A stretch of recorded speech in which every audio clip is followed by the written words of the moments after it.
Alors maintenant un petit tour en face avant, rapidement, une face avant très épurée. Coupé en deux, partie gauche écran, partie droite les boutons de commande, un gros bouton de volume, enfin de sélection, volume sélection, un bouton menu select, les entrées, previews, next pour les entrées, un bouton de mute pour couper le son et le bouton power ici, une entrée jack 635 classique. Donc les différents logos, c'est pas un autocollant, ils sont sur la façade. Ici on se retrouve ici avec une protection d'écran qu'on va laisser en place, et ici un petit autocollant Chromecast built-in. On va procéder à l'allumage et on va se rendre compte du bruit que ça fait. Donc le bruit de relais. Donc immédiatement on va s'apercevoir quand même que cette LED est assez lumineuse. Donc c'est assez, il va falloir trouver un petit stratagème si on a l'appareil en façade pour la calmer la lumière. Donc ici on se retrouve avec un bel écran qui n'occupe pas toute la totalité, mais bon, on va pas s'en plaindre quand même, c'est un bel écran, on n'a pas ça souvent.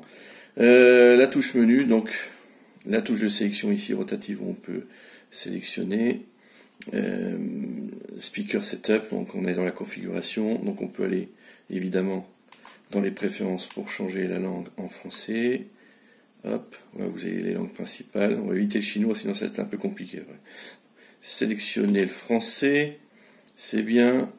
Tant qu'on est dans le menu préférences, donc on peut décider de sélectionner une mise à jour, oui, non.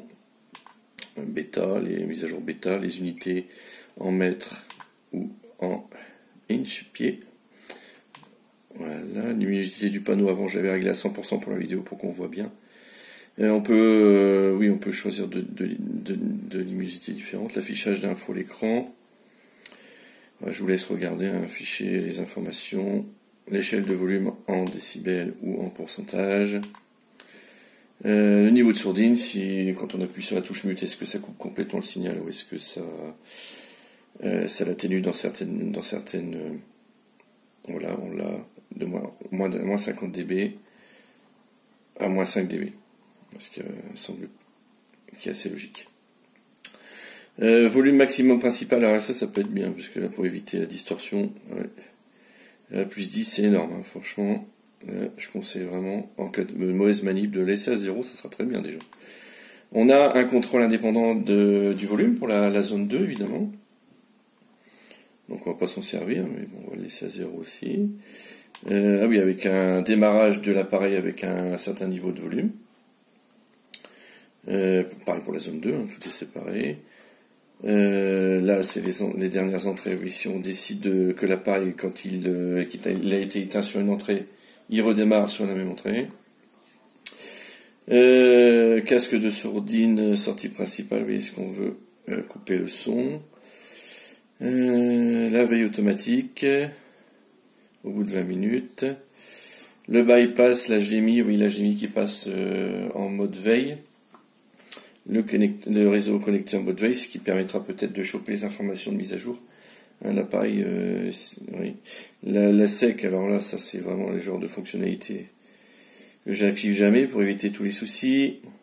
Audio HDMI vers TV, sortie analogique désactivée, on peut le désactiver pour les entrées. Alors, là, on a un menu un peu à l'ancienne, on va dire, mais avec l'application, on a vraiment accès à beaucoup de réglages. On va revenir, Previews, ça serait gentil. Alors, configuration des enceintes, de toute façon, c'est la première chose que vous irez faire.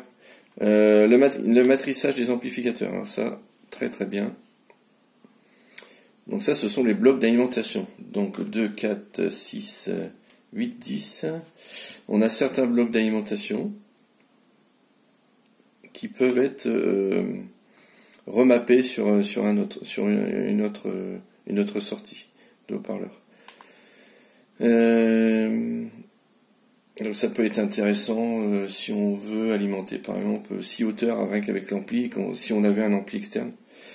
On peut peut-être souvent ce qui se passe c'est qu'on a un ampli en appui des principales, donc cette zone avant, on peut la réattribuer sur autre chose. Large devant, moi je suppose c'est les wide là, la traduction, previous.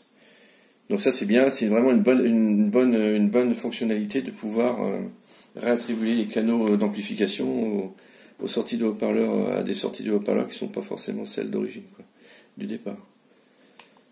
Son 3D, donc voyons ce qui nous... Oui, ouais. Alors ça c'est bien aussi, parce que effectivement dans les hauteurs, là, il y a 3 hauteurs de régler.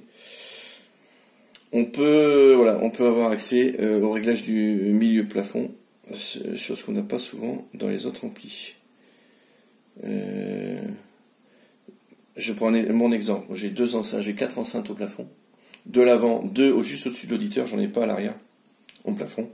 Et donc en général, sur les autres amplificateurs, les 2 qui sont au-dessus de moi sont considérés comme des 2 enceintes arrière, ce qui n'est pas représentatif de la configuration réelle.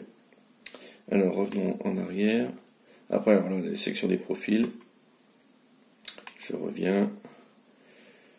Position d'écoute principale, oui, donc ça c'est les profils. Donc on a plusieurs profils. Avec l'application, on peut zapper entre les profils de calibration de manière assez rapide, voire même plutôt très rapide. Configuration des entrées, tout est sélectionnable, hein. Toutes les entrées sont configurables. Si on veut, on peut supprimer. Si on n'utilise qu'une HDMI, on supprime l'entrée. C'est pas la peine d'avoir des HDMI qui traînent dans les menus si aucun appareil n'est connecté dessus. Les préférences, on a vu, ça, le réseau contrôle, bon. Soit on décide de le relier en RJ45 au réseau local de la maison, soit on le connecte en Wi-Fi et puis on a un accès WPS pour que ça soit beaucoup plus rapide. Moins prise de tête. La télécommande, peut-être ici on a, oui. On a donc un récepteur, on peut désactiver le récepteur avant. Récepteur avant qui doit être dans cette partie-là, je crois qu'il doit être un peu caché. Et uniquement activer celui à l'arrière. Si on a un déport de télécommande, hein, pour les gens qui ont des salles de home cinéma et dont l'appareil est déporté, il est sur un rack à l'extérieur, il faut bien qu'il puisse recevoir le signal pour pouvoir gérer le menu, sinon c'est un peu compliqué quand même. Le délai de la gâchette, etc. Ok.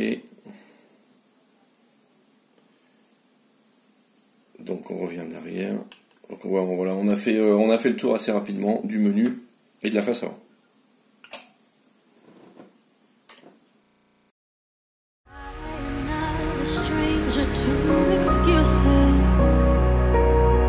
Burned me once or twice, I expect